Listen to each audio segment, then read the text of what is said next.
آج ہم بات کریں گے اللہ تبارک و تعالیٰ کے اسماء الحسنی میں سے 19ویں نام پر، اور وہ الفتاح۔ الفتاح کا معنی ہے سب کے لیے رحمت کے دروازے کھولنے والا، بلا تفریق سب کے لیے رحمت کے دروازے کھولنے والا، اس کو الفتاح کہتے ہیں۔ اور یہ قرآن کریم میں ایک مقام پہ اللہ نے اس نام کو ذکر کیا ہے کہ هو الفتاح العلیم، ایک جگہ اس کا ذکر آیا، اور اس کی عدد جو ہے 489 ہے، 489 اس کی عدد ہے، اور مفرد عدد اس کا 21 اس کا مفرد عدد ہے۔ اور یہ عجیب و غریب نام ہے کیونکہ اصطلاحی طور پہ فتاح اس ذات کو کہتے ہیں کہ جو لوگوں کے درمیان عدل و انصاف کے ساتھ فیصلہ کرنے والا ہو، اس کو فتاح کہتے ہیں۔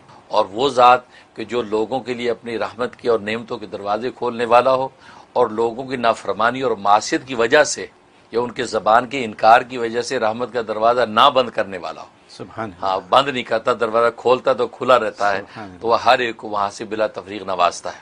چنانچہ ابن قیم رحمہ اللہ تعالی لکھتے ہیں کہ فتح جو فتح سے ہے، اور فتح کی دو قسمیں ہیں، ایک فتح حکمی ہے اور ایک فتح قدری ہے۔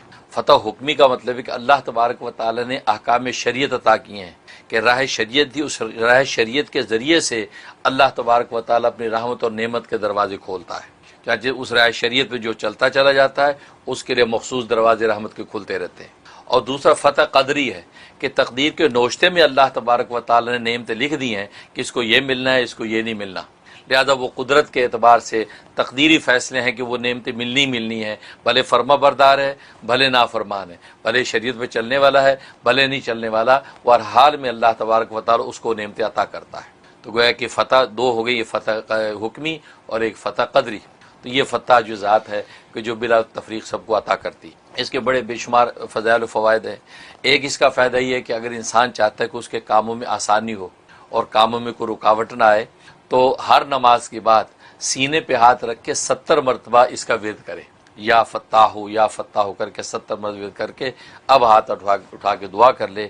اگر آلریڈی کوئی کام رکے ہوئے ہیں تو وہ آسانی سے طے ہو جائیں گے، اور یا یہ کہ آئندہ کوئی کام کرنے ہوں تو ان میں کوئی رکاوٹ نہیں آئے گی، تو اس سے اس کو نفع پہنچے گا۔ اور دوسرا فائدہ ہے کہ اگر انسان چاہتا ہے کہ اس کا دل جو ہے وہ اللہ تبارک و تعالیٰ کی عبادت اور اس کی راہ شریعت کے لیے کھل جائے اور دین پر چلنا آسان ہو جائے، تو اس کے لیے شرح صدر اللہ تبارک و تعالیٰ اس نام کے ذریعے سے عطا کرتے ہیں کہ فجر کی نماز کے بعد انسان اپنے سینے پہ ہاتھ رکھ کے جو ہے وہ 101 مرتبہ اس کا ورد کر کے اپنے سینے پہ دم کرے اور اس کے بعد دعا کر لے، تو اللہ تبارک و تعالیٰ اس کے لیے دین پر چلنا آسان کر دیتے ہیں، عبادت کا ذوق اور عبادت اس کے لیے آسان کر دیتے ہیں۔ کیونکہ عام طور پر لوگوں کی شکایت ہوتی ہے کہ دل نہیں لگتا عبادت میں، نماز کو جی نہیں چاہتا، تو یہ یا فتاح سے فائدہ اٹھائیں۔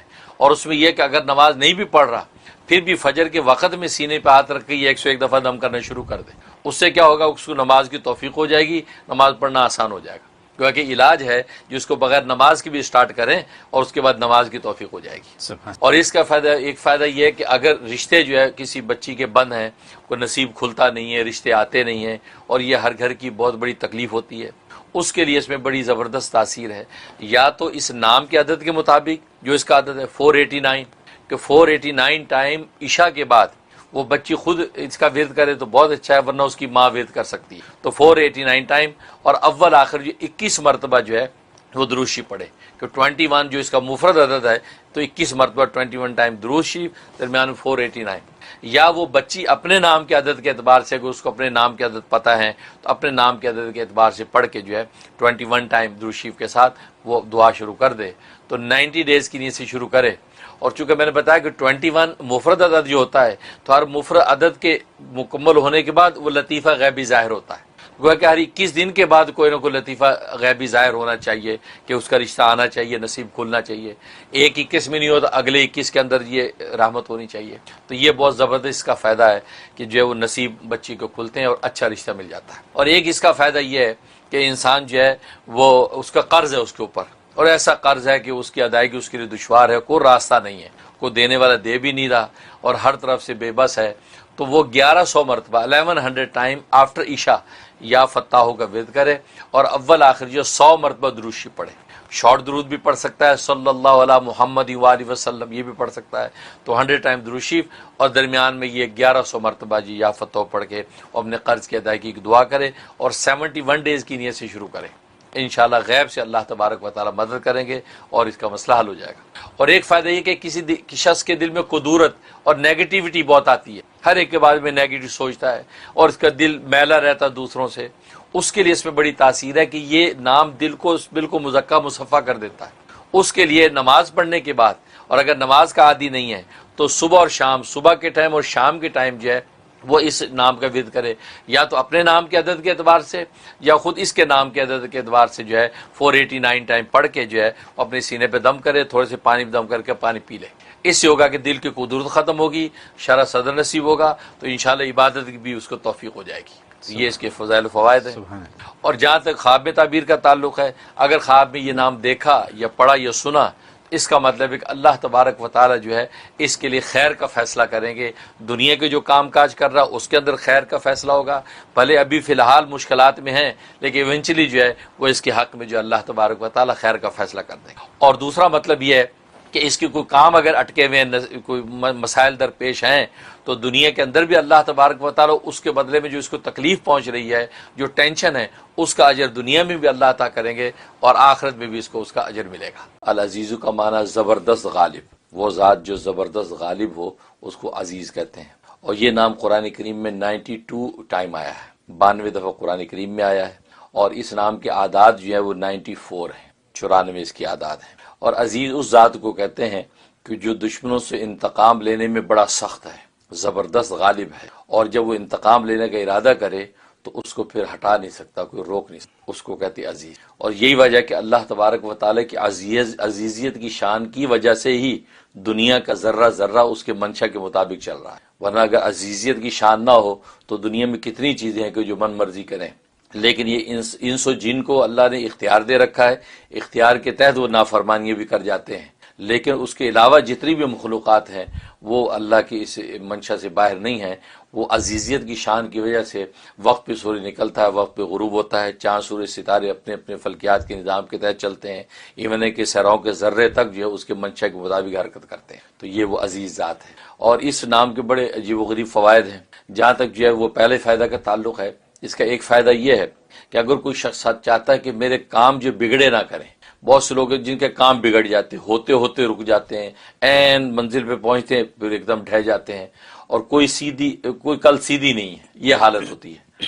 اس کے لیے اس میں بڑی تاثیر ہے۔ اس کے لیے 411 مرتبہ روزانہ یہ پڑھا جائے، اول آخر 200 مرتبہ درود شریف کے ساتھ۔ اب درود شریف درود ابراہیمی بھی پڑھا جا سکتا ہے، یا کوئی چھوٹا درود پڑھ لیں، صلی اللہ علیہ محمد وآلہ وسلم، یہ بھی پڑھ سکتے ہیں۔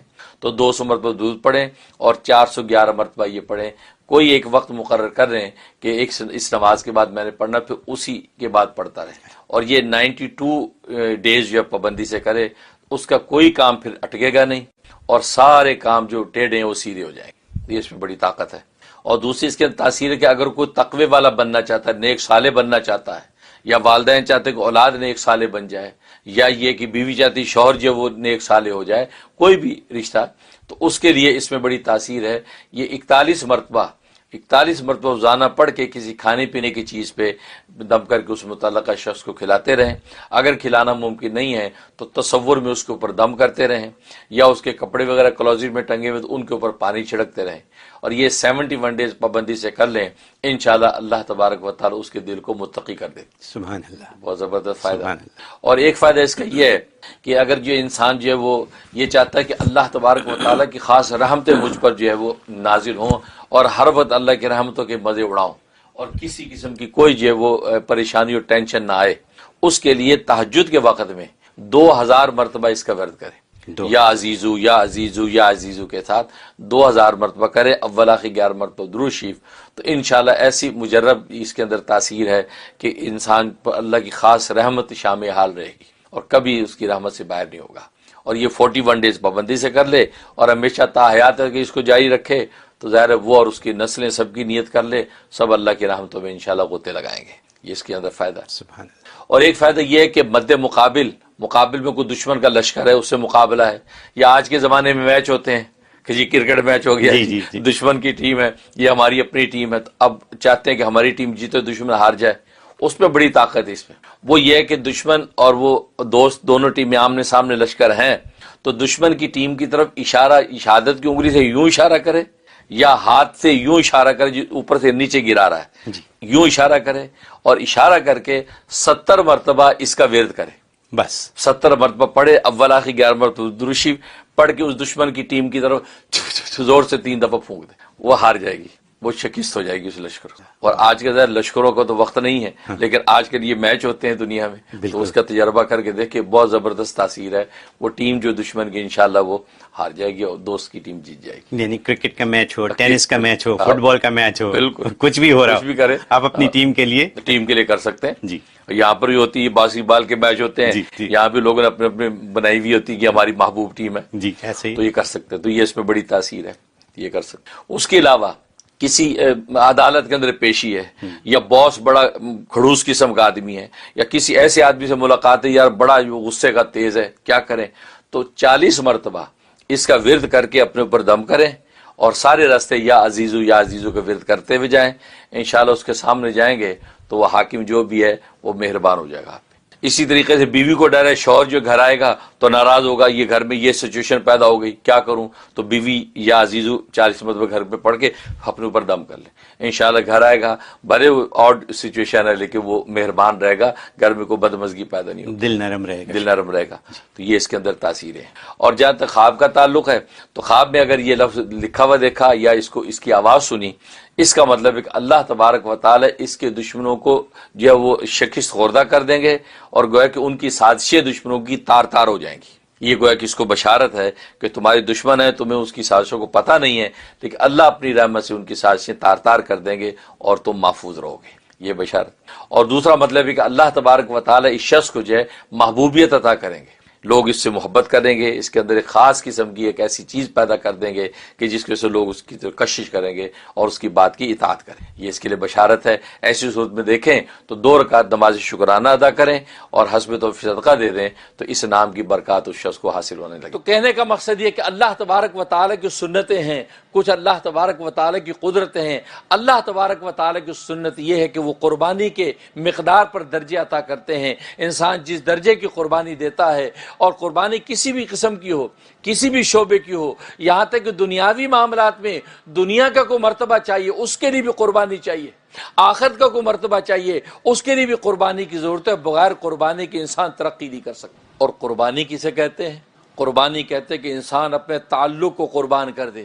انسان کا تعلق جو دنیا کی چیزوں کے ساتھ ہے، دولت کے ساتھ ہے، ثروت کے ساتھ ہے، بادشاہت کے ساتھ ہے، حکومت کے ساتھ ہے، ایک دوسرے کے ساتھ ہے، کیونکہ دنیا کے اندر تعلق 2 طرح کے ہیں۔ ایک بندوں کا اللہ تبارک و تعالی سے تعلق ہے، اور ایک بندوں کا اپنے جیسے بندوں کے ساتھ تعلق ہے۔ گویا کہ ایک تعلق مع اللہ ہے، اللہ تبارک و تعالی کا تعلق ہے، اور ایک تعلق مع خلق اللہ ہے، ایک اللہ تبارک و تعالی کی مخلوق کے ساتھ تعلق ہے۔ یہ 2 ہی تعلق ہے، تیسرا کوئی تعلق نہیں ہے۔ ایک خالق کے ساتھ تعلق، دوسرا مخلوق کے ساتھ تعلق۔ اور قربانی اسی کو کہتے ہیں کہ انسان اپنے ادنا تعلق کو اعلیٰ تعلق پر جب قربان کر دیتا ہے تو اللہ تبارک و تعالی اس کو ترقی عطا فرما دیتا ہے۔ اب دیکھو انسان کو دولت سے تعلق ہے، لیکن انسان کو اپنی جان سے بھی تعلق ہے، اپنی صحت سے بھی تعلق ہے، لیکن آپ نے دیکھا انسان اپنی دولت کو صحت کے تعلق پر قربان کرتا ہے۔ صحت کو حاصل کرنے کے لیے، اپنی زندگی کو حاصل کرنے کے لیے مال و دولت کے خزانے بہا دیتا ہے، اجے مجھے جان چاہیے۔ معلوم ہے کہ تعلق دولت سے بھی ہے، تعلق انسان کے صحت سے بھی ہے، لیکن صحت کا تعلق دولت کے تعلق سے اونچا ہے، لہذا ادنے تعلق کو اعلیٰ تعلق پر قربان کرتا۔ تو بس یہ ہے اس قربانی کی حقیقت کہ ادنا تعلق کو انسان اعلیٰ پر جو قربان کرتا ہے اور اسی قربانی کے ساتھ چلتا رہتا ہے تو اللہ تبارک و تعالی اس کو ترقی عطا فرماتے رہتے ہیں، یہاں تک کہ سب سے چھوٹے تعلق کو اور سب سے اعلیٰ تعلق پر قربان کرتا ہے تو اللہ تبارک و تعالی دنیا میں سب سے بلند مقام اس کو عطا کر دے۔ سب سے چھوٹا تعلق کیا ہے؟ وہ دنیا کا تعلق، اور اس دنیا کے تعلق کو اس دنیا کے خالق کے تعلق پر جو قربان کر دیتا ہے، اللہ کے تعلق پر قربان کر دیتا ہے تو اللہ تبارک و تعالی دنیا کے اندر اس کو صدیقین میں شامل کر دیتے ہیں، سب سے اعلیٰ مقام معرفت و علمیت کو اس کو عطا کر دیتے ہیں کہ اسے ادنا تعلق کو اعلیٰ تعلق پر قربان کیا، اور سب سے اعلیٰ تعلق مع اللہ ہے،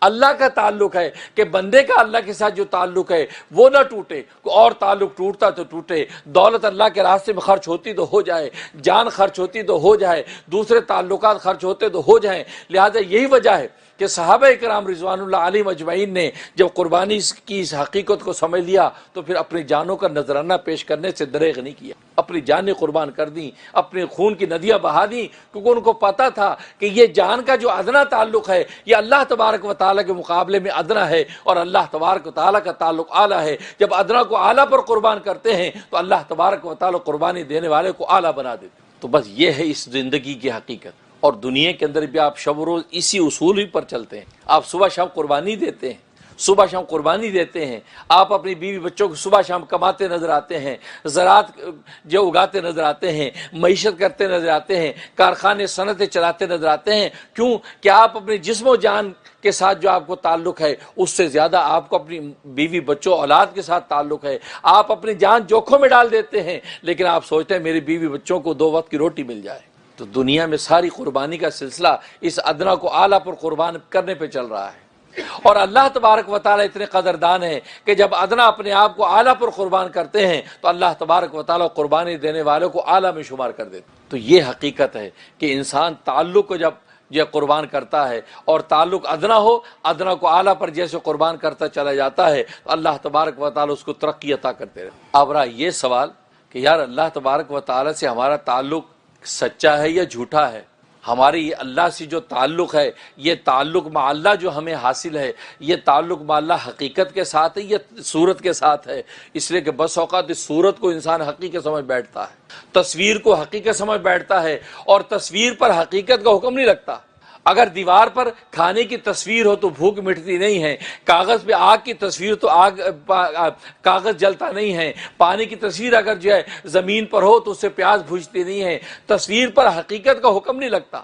ہاں، حقیقت جب کسی چیز کی حاصل ہو جاتی ہے تو حقیقت پر اصل اللہ تبارک و تعالی حکم نازل کرتے ہیں۔ اب اللہ سے تعلق بظاہر ہمیں اپنا بھی نظر آتا ہے، 5 وقت کی ہم نماز پڑھتے ہیں، روزہ رکھتے ہیں، خدا کو یاد کرتے ہیں، ہم بھی اللہ سے ہمارا تعلق ہے بھائی؟ نہیں، اس کو ماپنے کا پیمانہ بھی مشائخ نے بتا دیا، علماء اکرام نے متعین کر دیا کہ یہ پیمانہ ہے، اس پیمانے کو لے سامنے رکھو گے اور اس پیمانے پر اگر تم پورے اترتے ہو تو سمجھو کہ ہمارا تعلق اللہ تبارک و تعالیٰ کے ساتھ سچا تعلق، اور اللہ کا تعلق اتنا بلند تعلق۔ اللہ اکبر! سرکار دو عالم صلی اللہ علیہ وسلم جب وادی طائف کے اندر ہیں، طائف شہر میں گئے ہیں، اور آپ پر جو پتھر برسائے گئے، ظلم و ستم ڈھایا گیا، اور آپ کی پنڈلیاں لہولہان ہو گئیں، یہاں تک کہ آسمان کے فرشتے، پہاڑوں کے فرشتے حاضر ہو گئے، اگر حکم دیجئے تو ہم ان پہاڑوں کو آپس میں ملا کے ساری بستی کو غرق کر دیتے ہیں۔ فرمایا کہ نہیں، فَإِنَّهُمْ قَوْمٌ لَا يَعْلَمُونَ، یہ میری وہ قوم ہے جو مجھے جانتی نہیں ہے، مجھے پہچانتی نہیں ہے۔ اگر یہ مجھے جانتی ہوتی تو یہ یقیناً ہدایت حاصل کرتی اور مجھ سے کچھ پا جاتی، مجھے جانتے نہیں۔ پتھر کھا رہے، لہولہان ہو گیا آپ کی پنڈلیاں، یہاں تک کہ نالین شریف میں خون جم گیا، اور ہارسا غلام وہ آپ کو ڈھانپ ڈھانپ کے پتھر اپنے اوپر کھانے کی کوشش کر رہا ہے، تاک تاک کے آپ پر پتھر مارے جا رہے ہیں، یہاں تک کہ آپ ایک یہودی کے باغ کے اندر پہنچے۔ وہاں جب پہنچے تو وہاں کیا دعا کر رہے ہیں؟ اللہ تبارک و تعالیٰ سے یہ دعا کی جس دعا کا خلاصہ یہ کہ اے اللہ، اگر آپ کے ساتھ میرا تعلق سچا ہے، آپ اگر مجھ سے ناراض نہیں ہیں، آپ اگر مجھ سے راضی ہیں تو دنیا کی ساری مصیبتیں میرے لیے آسان ہیں، تو مجھے پرواہ نہیں ہے، مجھ پر پتھر برساتے ہیں، مجھ پر گالی گلوچ کرتے ہیں، مجھ پر تان و تشنیع کرتے ہیں، لیکن اگر آپ کا میرے ساتھ تعلق قوی ہے اور آپ اگر مجھ سے راضی ہیں اور آپ مجھ سے ناراض نہیں ہیں، دنیا ساری کی ساری اگر ناراض ہوتی تو ہوتی رہے، آپ اگر راضی ہیں تو مجھے کوئی پرواہ نہیں۔ یہ ہے وہ ایمان کی حقیقت کہ اللہ تبارک و تعالیٰ اگر راضی ہے تو پھر ساری کی ساری دنیا ہیچ نظر آتی ہے۔ توحید تو یہ ہے کہ خدا حشر میں کہہ دے یہ بندہ دو عالم سے خفا میرے لیے۔ توحید تو یہ ہے کہ خدا حشر میں کہہ دے یہ بندہ دو عالم سے خفا میرے لیے ہے، یعنی اللہ تبارک و تعالیٰ کی رضا کے لیے جو ہے وہ سب سے ناراض ہوا پھرتا ہے، سب اس سے ناراض ہوئے پھرتے ہیں، لیکن اللہ تبارک و تعالیٰ کے رضا کا دامن اپنے ہاتھ سے جانے نہیں دیتا۔ تو یہ تعلق، تو یہ اللہ کا تعلق اتنا قوی، جو ایوب علیہ السلام پر کتنی بڑی مصیبت بیماری کی آئی، کیسی بیماری، کہنے والے کہتے بھئی کیا ہو گیا، یہاں تک کہ اہلیہ بھی پریشان ہو جاتی ہیں، آپ اپنے لیے دعا کیجئے۔ کیا فرماتے کہ نہیں، جس اللہ نے مجھے 80 سال تک صحت مند و توانا رکھا ہے، اب اگلے 80 سال بیماری میں گزر جائیں تو مجھے حرف شکایت کا حق نہیں ہے، کیوں جس نے آج تک مجھے صحت عطا کی ہے، جتنے سال تک اسے مجھے صحت عطا کی ہے، اتنے سال تک اگر بیماری رہے تو اب معاملہ برابر ہوگا، اس کے بعد مجھے مانگنے کا حق ہے۔ اور آج ہماری حالت جمعہ جو مار دی تھوڑی سی تکلیف ہو جائے تو جھٹ سے اللہ سے شکایت, یا اللہ ہم نے کس کا کیا بگاڑا ہے؟ بھئی آپ نے دنیا میں آ کے کسی کا بنایا بھی کیا ہے؟ آپ اپنا جائزہ لیں, آپ نے کسی کے لیے کیا بھی کیا ہے؟ یا اللہ کے لیے کیا کیا جو اللہ پہ آپ احسان جتا رہے؟ اللہ میاں کیا بگاڑا ہم نے کسی کے لیے؟ حضرت حکیم الامت تھانوی رحمہ اللہ تعالیٰ فرماتے ہیں ہمارا تو وجود ہی سراپا گناہ ہے, ہم کسی دوسرے گناہ کے بارے میں کیا سوال کریں کہ ہم سے پتہ نہیں کون سا گناہ ہو گیا, پتہ نہیں ہم پہ مصیبتیں آ رہی ہیں, پتہ نہیں ہم سے کون سا گناہ ہو گیا, یہ ہم کون سی خطا ہو گئی, ہم نے تو کبھی کسی کا دل نہیں دکھایا.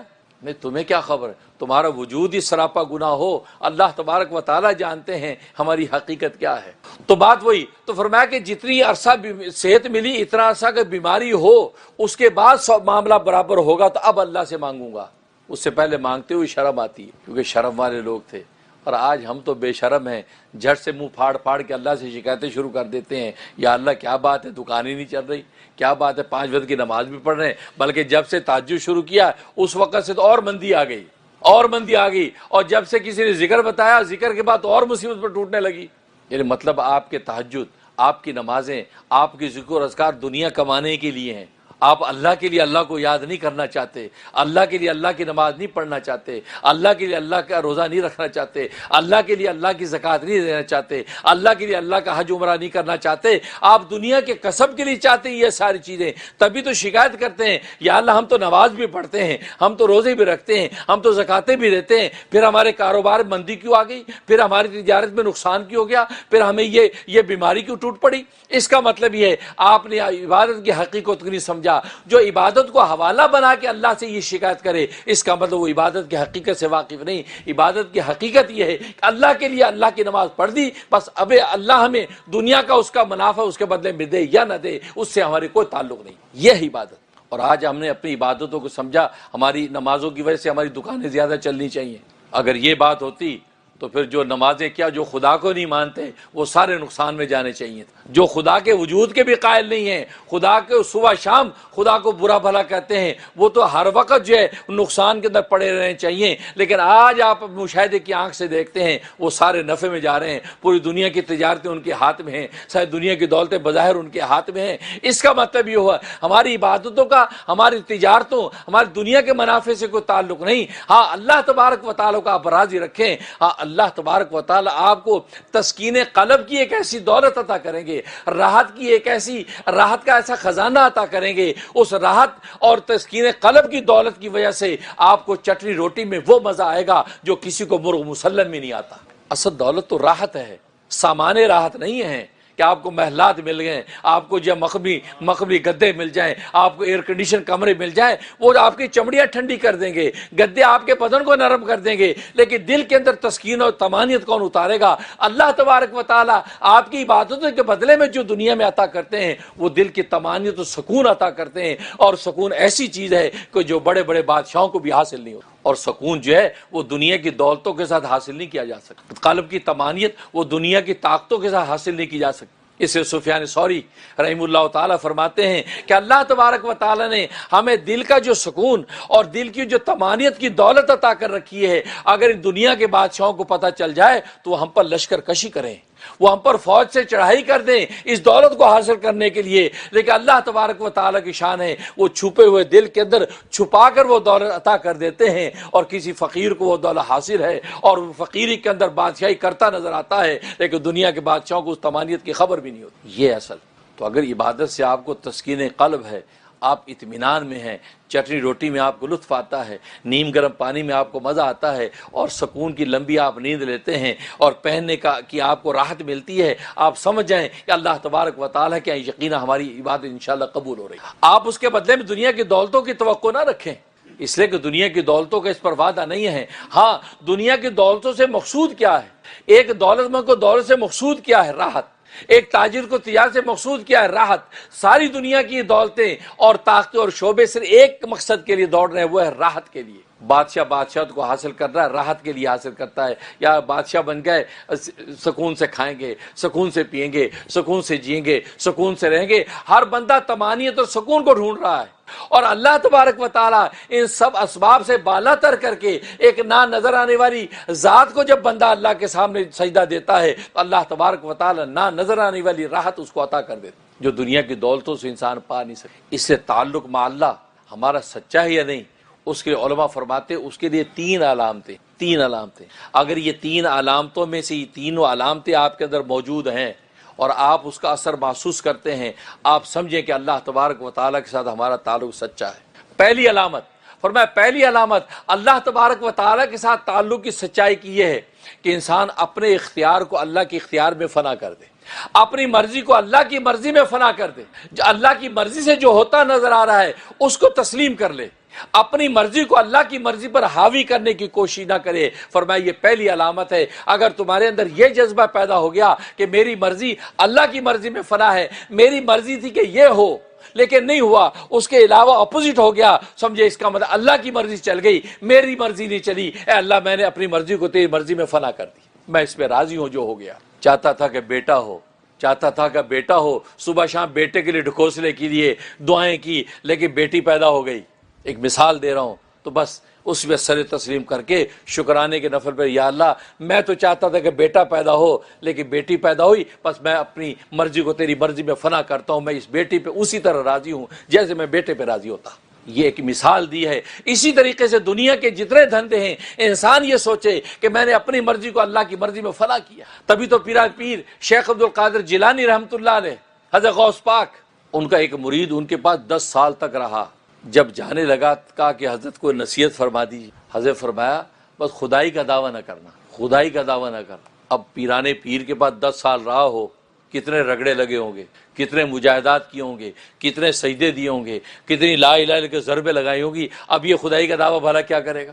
مجھے اور آپ کو کوئی کہہ دے تو ہم لڑ پڑیں گے، یار کیا بات کر رہے ہو، میں خدائی کا دعویٰ کرتا نظر آ رہا ہوں تجھے. لیکن وہ اس کو کہہ دیا کہ خدائی کا دعویٰ نہیں کرنا، تو بڑا پریشان کو، حضرت میں سمجھا نہیں آپ کے، میں خدائی کا دعویٰ کیوں کروں گا، میں تو آپ کا خادم ہوں، میں صبح شام آپ کے پاس میں نے جو ہے وہ عبادت اور اللہ کی اطاعت سیکھی ہے، وہ خدائی کا دعویٰ کیا؟ کہتا نہیں، اس لیے کہ جب تم جاؤ گے اور عملی زندگی میں جاؤ گے، عملی زندگی میں جب لوگوں سے مڑ بھیڑ ہوگی، لوگوں سے جب دعوت تبلیغ کرو گے، کہو سنو گے، اپنا منشا بیان کرو گے، اپنی بات کرو گے، تو ظاہر لوگ اس کے اپوزٹ آگے سے بات کریں گے. اب وہ بات سے جب ٹکرائے گی تو تیرا غصہ یا وہ سیخپا ہوگا، تو ناک کو تیرا غصہ چڑھے گا، تو کہ میں جب یہ کہہ رہا ہوں یہ کیوں نہیں ہو رہا، یہ ہونا چاہیے. تو گھر کے اندر جائے گا، بیوی بچوں میں تو آئے گا، جو میں نے کہا وہ ہونا چاہیے، میرے منشا کے خلاف کیوں ہوا. تو بس یہ خدائی کا دعوت تو ہے. اللہ ہی وہ ذات ہے جس کے منشا کے خلاف کچھ نہیں ہوتا. بندہ ہوتا ہے، بندہ کے منشا کے خلاف صبح شام ہوتا ہے. لہٰذا جب تم اس نیج پر پہنچ کر غصہ اور غضب کرو گے، غصہ غضب کے اول فول بکو گے، دوسروں کو حقیر سمجھو گے، اور تو کہو گے کہ وہ ہونا چاہیے جو میں نے کہا تھا وہ کیوں نہیں ہوا، لہذا اس پر تو لوگوں سے لڑے گئے. اس کا مطلب تو اپنے آپ کو خدا سمجھتا ہے، کیونکہ جس کی مرضی چلتی ہے اس کو تو خدا کہتے ہیں. یہ گویا کہ زبان حال سے عملی طور پر خدائی کا دعویٰ ہے. لہذا اس دعوے سے بچنا. اگر تیرے منشا کے خلاف ہو گیا، تیرے منشا کے موافق ہو گیا، تو اللہ کو شکر کرنا، یا اللہ تیری لطف و عنایت ہے، تو نے میری بات کی لاج رکھی، جو میں نے کہا تھا وہ پورا ہو گیا. لیکن اگر تیرے منشا کے خلاف ہو گیا، سر جھکا دینا، اے اللہ تو خدا ہے، میں بندہ ہوں، چلی تیری ہے، میری نہیں چلی. بس اس طرح سر جھکا کے رکھو گے، اللہ کے منشے پہ قربان ہو گئے. فرمایا کہ یہ جو ہے یہ بندگی کی حقیقت. جیسے کہ اللہ والے نکلے تو کچھ دوستوں کو دیکھا، ان میں ایک نابینا ہے، باقی بینا ہے. نہ بینا خوش ہو رہا ہے، نہ بینا بھی بیچارہ خوش ہو رہا ہے. تو اللہ والے نے اللہ سے دعا کیا، اللہ اس بیچارے کو آپ نے نابینا کر دیا، اپنے دوستوں کی ہمجولی کے اندر لطف نہیں اٹھا پا رہا کھیل کود کا، یا اللہ آپ اس کو بھی بینا کر دیتے. یہ کہا تو اللہ نے کیا جواب دیا؟ کہا کہ بندگی کر، خدائی نہ کر. بندگی کر، خدائی نہ کر. میں خدا ہوں، خدائی مجھے آتی، تجھے نہیں آتی. تو بندہ ہے، بندہ بن کے رہے. تو مجھ سے زیادہ رحیم ہے انسانوں پر، تو انسانوں پر مجھ سے زیادہ رحیم ہے. میں نے جب اس کو نابینا پیدا کیا ہے تو اپنی حکمتوں کو میں جانتا ہوں. تجھے میری خدائی میں مشورہ دینے کی ضرورت نہیں. تیرے ذمہ جو بندگی لگائی وہ بندگی کر. یہ ہے بس اپنی مرضی کو اللہ کی مرضی میں فنا کیا. اللہ دعا کرنا وہ مومن کی شان ہے. دعا کر دیا اللہ عافیت عطا فرما، خیر عطا فرما. یہاں تک کہ نبی کریم صلی اللہ علیہ وسلم کے بعد نابینا آیا، کہا کہ دعا کر دیجئے میں بینا ہو جاؤں. تو آپ نے کیا کہا کہ نہیں، تیری یہ جو پیاری آنکھیں اللہ نے لی ہیں، اس کے بدلے میں تو اللہ نے آخر میں تیرے لیے جنت کا فیصلہ کر رکھا ہے. تو اس پہ صبر کر لے گا، اللہ آخر میں تجھے جنت عطا کر دیں. اللہ اکبر. اور اسے دوبارہ پھر مطالبہ نہیں کیا. ہمارے طرح جو ہے وہ دامن سے نہیں لپٹ گیا، نہیں جی نہیں، مجھے نظر نہیں آتا ہے، جی کر دی، جی کر دی. آج جو بزرگوں کے دامن پکڑ کے ہم لپٹ جاتے ہیں، لیکن یہ تھوڑی سی حکمت اور منشا سمجھتے نہیں ہیں کہ وہ جنت کا کہا صبر کر جنت تجھے مل جائے گی، بس وہ اسی نابینا حالت میں ساری زندگی گزار گئے۔ تو کہنے کا مطلب اللہ کے منشا پر قربان، تو یہ جب کیفیت انسان کے اندر ہے، آپ اپنی مرضی کو اللہ کی مرضی میں فنا کرنے والے بن رہے ہیں، اس کا مطلب ہے کہ الحمدللہ اللہ تبارک و تعالی کے ساتھ تعلق سچا ہے۔ اور دوسری علامت، پہلی علامت تو یہ کہ انسان اپنے اختیار کو اللہ تبارک و تعالی کے لیے قربان کر دے، اور دوسری علامت یہ کہ قدرتی کوئی واقعہ جب ظاہر ہو، تقدیری کوئی واقعہ ظاہر ہو، اس واقعے کو دیکھ کر انسان جو لطف حاصل کرے، وہ واقعہ اس کو شیرینی لگے، میٹھا لگے، اس کو برا نہ لگے، جس کو آج کی دنیا میں کہا ان ایکسپیکٹڈ، ارے یہ ان ایکسپیکٹڈ میرے ساتھ یہ ہو گیا، اس پر سیکھوا اور پریشان ہو رہا ہے، نہیں، یہ ان ایکسپیکٹڈ جو ہوا، فرمایا کہ سمجھو اس پر یہ ہونے پہ جب تم راضی ہو گئے، تم سمجھو کہ یہ کوئی اور نہیں کر سکتا، ان ایکسپیکٹڈ نہیں ہو سکتا، بظاہر اسباب اور ریزنز ایسی نہیں ہے کہ یہ ہو، جب یہ ہو گیا تو ضرور میرے اس محبوب نے کروایا ہے، محبوب نے کرایا، اس کا کرایا واقعہ بھی مجھے محبوب ہے۔ فرمایا اس پہ دل اس کا خوش اور مطمئن ہو جائے اور کہہ کہ نہیں مجھے کوئی شکایت نہیں، اس لیے کہ یہ کسی کی مجال نہیں کہ ان ایکسپیکٹڈ طور پہ یہ چیز ہو جائے، اس کا مطلب ہے اللہ تبارک و تعالیٰ کا منشا چل رہا ہے، اور اس کے منشا کے بغیر پتہ بھی حرکت نہیں کر سکتا، اور میں اللہ کی اس ظاہر کیے ہوئے واقعے کی حکمت پر ایمان لاتا۔ یہ دوسری، اس کی چھوٹی سی مثال واقعے سے آپ کو آسانی سمجھ میں آئے گی۔ خواجہ ابو سعید گنگوئی رحمۃ اللہ علیہ اپنے وقت کے بہت بڑے ولی ہیں، ہمارے سلسلہ چشتیہ کے سرخیل ہیں، بہت اونچا مقام اللہ نے ان کو ولایت و معرفت کا عطا کر رکھا تھا۔ تو وقت کے قاضی، جو قاضی اسلام، وہ کہتے تھے یہ بدعتی ہے، یہ پیر بدعتی ہے، یہ کہتے تھے۔ تو ایک مرتبہ وہ شیخ الاسلام بیمار ہو گئے، تو خواجہ ابو سعید گنگوئی رحمۃ اللہ علیہ ان کی عیادت کے لیے چلے، اور قاصد پہلے بھیج دیا، قاصد سے کہا کہ اطلاع کر دو کہ ہم ان کی عیادت کے لیے آ رہے ہیں۔ اب یہ قافلہ لے کے حضرت چل رہے ہیں، اور وہاں اطلاع ہو گئی کہ وہ عیادت کے لیے آ رہے ہیں۔ تو جیسی ان کو اطلاع کی تو قاضی اسلام نے کہا کہ میرے پاس کیوں آتا ہے وہ بدعتی میرے پاس کیوں آتا ہے، کسی گرجا گھر میں جائے۔ غصے میں یہ بات کہی، میرے پاس کیوں آتا ہے، کسی گرجا گھر میں جائے۔ اب یہ حضرت راستے میں ہے، اب وہ قاصد یہ سن کے واپس لوٹا کہ حضرت تو پہنچنے والے ہیں، جلدی سے راستے میں بتاؤ کہ وہ تو آنے کی اجازت نہیں دے رہے ہیں، وہ تو کہتے گرجا گھر میں جائے۔ اب وہ قاصد واپس آ تو راستے میں جا لیا، کہا کہ حضرت وہ قاضی اسلام صاحب تو بہت ناراض ہیں، وہ کہتے وہ بدعتی میرے پاس کیوں آتا ہے، کسی گرجا گھر میں جائے۔ اچھا، اب یہ ان ایکسپیکٹڈ بات ہے، غیر متوقع، ان کو یہ توقع نہیں تھی، ایک اسلام کا قاضی ایک اسلام کے شیخ کو یہ بات کہہ دے گرجے گھر میں جاؤ، تو گرجے میں تو غیر مسلموں کا کام ہے، مسلمانوں کا تو کام نہیں۔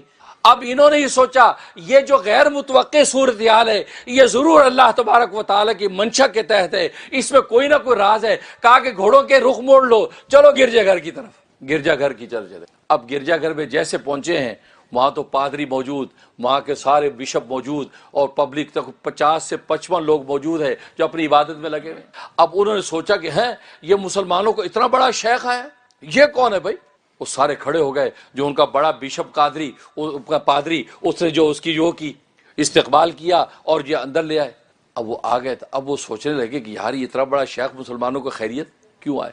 حضرت نے دیکھا کہ جناب وہ سامنے حضرت عیسیٰ علیہ السلام کی مورتی بنی ہوئی ہے، اور مریم کی مورتی بنی ہوئی ہے، علیہ السلام مورتی بنی ہوئی ہے، اور ان کے سامنے وہ اپنی عبادت کر رہے ہیں۔ آپ نے فرمایا کہ میاں تم لوگ کیا کر رہے ہو؟ انہوں نے کہا جی ہم اپنی عبادت کر رہے ہیں۔ کیا عبادت کر رہے ہو؟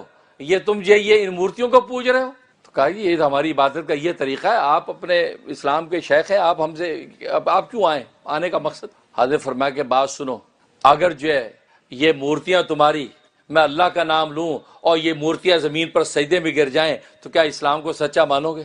انہوں نے کہا یہ کیسے ہو سکتا، پاسبل نہیں ہے، یہ تو ہمارا برسہ برس کا عقیدہ، صدیاں گزر گئی، یہ نہیں ہو سکتا۔ کہا کہ نہیں، آپ مجھ سے یہ طے کر لیں۔ انہوں نے کہا جی چلے دکھائیے پھر آپ اپنی کرامت ہم دیکھتے ہیں۔ اب حضرت نے ہاتھ اٹھا دیے کہ یا اللہ تو نے کوئی تکوینی حکمت بنائی ہے کہ آج مجھے جو یہاں لے آیا اور اس کفر کے اندھیرے کے اندر میں ایمان کی روشنی ظاہر کرنا چاہتا ہوں، اب اس روشنی کی لاج رکھنا تیرا کام ہے۔ اور مومن کا تو کمال یہ ہے وہ اندھیرے میں گھستا ہے۔ لکھا نا کہ بولی شاہ قلندر، جو قلندر کا مقام ان کو حاصل تھا رحمۃ اللہ علیہ، تو وہ ایک مقام پہ انہوں نے پڑاؤ ڈالا اپنے شاگردوں کے ساتھ، لا الہ کا ذکر شروع کیا، تو کسی نے کہا حضرت یہاں آپ آ گئے، یہ تو علاقہ بہت خراب ہے، یا غنڈے، قاتل، ڈاکو قسم کے لوگ رہتے ہیں، بہت یہاں ضلالت و گمراہی ہے، یہاں رہنا ہمارے لیے خطرے سے خالی نہیں، یہاں سے چلیں۔ حضرت کیا فرمایا؟ کہا کہ مومن کا کمال تو یہ ہے کہ مومن تو ایک چراغ ہوتا ہے، جہاں اندھیرا دیکھتا وہاں گھس جاتا ہے۔ مومن ایک چراغ ہوتا ہے، جہاں اندھیرا دیکھتا وہاں گھس جاتا ہے۔ جہاں گمراہی ہے وہیں تو مومن نے ایمان لے کر جانا ہے، وہیں تو ایمان کی روشنی اسے دینی ہے۔ اگر روشنی کی جگہ پہ روشنی جائے گی تو اس روشنی کی کیا قیمت ہے؟ قیمت لگتی اسی وقت ہے کہ انسان گمراہوں کے پاس جا کے ان کو دعوت حق دیتا ہے اور ایمان کے نور سے ان کے دل کو منور کرتا ہے، اس بات کی اللہ کے یہاں آپ کی قیمت لگتی ہے۔ میٹھا میٹھا تو سبھی کھا لیتے ہیں، کڑوا کھا کے دکھاؤ اللہ کے لیے۔ جب یہ بات کہی تو حضرت ہاتھ اٹھا دی کہ یا اللہ ان کی ہدایت کا سامان کرنا تیرا کام ہے، میں تو گئے ایک متوقع صورتحال میں یہاں آ گیا ہوں، اور جو صورتحال دیکھ کر مجھے بڑا لطف آیا ہے کہ اسی میں تیری مشیت کام کر رہی ہے، اور میں تیرے ہاتھ اٹھا کے میں اسلام کی حقانیت مانگتا ہوں۔ یا اللہ یہ مورتیاں زمین پر گریں اور زمین پر گر کے گویا کہ سجدے میں گریں، اور ان لوگوں کو تو ایمان کی دولت عطا کر دے۔ یہ دعا کر کے ہاتھ انہوں نے نیچے ابھی کیے ہی تھے کہ مورتیاں زمین پہ گری، گویا کہ سجدے میں گری ہیں، اور جب وہ گری ہیں اور پاش پاش ہو گئیں، اور سارے کے سارے پادری جتنے کھڑے تھے 55 لوگ تھے، سب نے بیک زبان سے کہہ دیا اشہد ان لا الہ الا اللہ و اشہد ان محمد رسول اللہ۔